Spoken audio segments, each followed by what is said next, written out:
नमो वाचे नमो वाचस्पतये नमः ऋषिभ्यो मन्त्रकृभ्यो मन्त्रपतिभ्यो मामामृषयो मन्त्रकृतो मन्त्रपतयः परा दुर्मामृषे मन्त्रकृतो मन्त्रपतिं परादा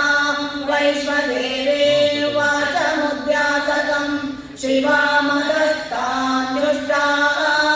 देवेभ्यः शर्म मेद्यौ शर्म पृथिवी शर्म विश्वमिदं जगत्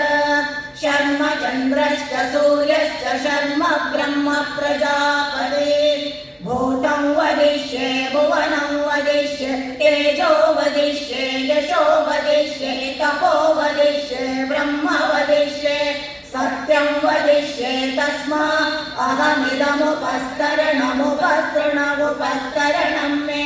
प्रजायै पशूनां भूयादुपस्तरणमहं प्रजायै पशूनां भूयासं प्राणापानो मृत्युर्मापातं प्राणापानो मामाहासिष्ठं मधुमनिष्ये मधुजनिष्ये मधुवक्ष्यामि मधु वदिष्यामि मधुमतीं देवेभ्यो वाचमुद्यासकं शुश्रूषेण्यां मनुष्येभ्यस्तं मा देवावन्तु शोभायै पितरोऽनुमदन्तु ॐ शान्ति शान्ति शान्तिः ॐ नमस्ते गणपतये त्वमेव प्रत्यक्षं तत्त्वमसि त्वमेव केवलं दत्तासि त्वमेव केवलं धत्तासि त्वमेव केवलं हत्तासि त्वमेव सर्वं खल्विदं ब्रह्मासि त्वं साक्षादात्मासि नित्यं ऋतं वच्मि सत्यं वच्मि अवत्वं माम् अववक्तारम् अवश्रोतारम् अवदातारम् अवधातारम् अवानूचानमवशिष्यम् अवपश्चातात् अवपुरस्तात् अवोत्तरातात् अवदक्षिणातात् अवचोद्वातात् अवाधरातात् सर्वतो मां पाहि पाहि समन्तात् त्वं वामयस्त्वं चिन्मयः त्वमानन्दमयस्त्वं ब्रह्ममयः त्वं सच्चिदानन्दाद्वितीयोऽसि त्वं प्रत्यक्षं ब्रह्मासि त्वं ज्ञानमयो विज्ञानमयोऽसि सर्वं जगदिदं त्वत्तो जायते सर्वं जगदिदं त्वत्तिष्ठते सर्वं जगदिदं त्वयि लयमेष्यते सर्वं जगदिदं त्वयि प्रत्येते त्वं भूमिरापो नलो निलो नमः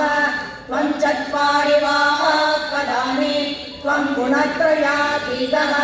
त्वम् अवस्थात्रयातीतः त्वं देहत्रयातीतः त्वं कालत्रयातीतः त्वं मूलाधारे स्थितोऽसि नित्यं त्वं शक्तित्रयात्मकः त्वां योगिनो ध्यायन्ति नित्यं त्वं ब्रह्मा त्वं विष्णुस्त्वं रुद्रस्त्वमिन्द्रस्त्वम् अग्निस्त्वं वायुस्त्वं सूर्यस्त्वं चन्द्रमास्त्वं ब्रह्मभूर्भुवस्वरो गणादें पूर्वमुच्चार्य वर्णादेः तदनन्तरम् अनुस्वारः परतरः अर्धेन्दुलसितं तारेण रुद्धम् एतत्तव मनुस्वरूपम् लकारः पूर्वरूपम् अकारो मध्यमरूपम् अनुस्वारश्चान्त्यरूपम् बिन्दुरुत्तररूपम् नादः सन्धानम् सगन्धिका सन्धिः शैषा गणेश विद्या वणकऋषिः निजद्गायत्री छन्दः श्रीमहागणपतिर्देवता ॐ गं गणपतये नमः एकदन्ताय विद्महे वक्रतुण्डाय धीमहि तन्नो दन्ते प्रचोदयात् एकदन्तं चतुर्हस्तं पाशमङ्कुशधारिणं यदं च वरदं हस्ते बिभ्राणं मूषकध्वजं रक्तल्लम्बोदरं शूर्पकर्णकं रक्तवाससं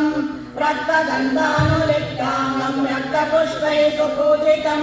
भक्तानुकम्पिनं देवं जगत्कारिणमच्युतम् आविर्भूतं च सृष्ट्यादौ प्रकृतेः पुरुषात् परं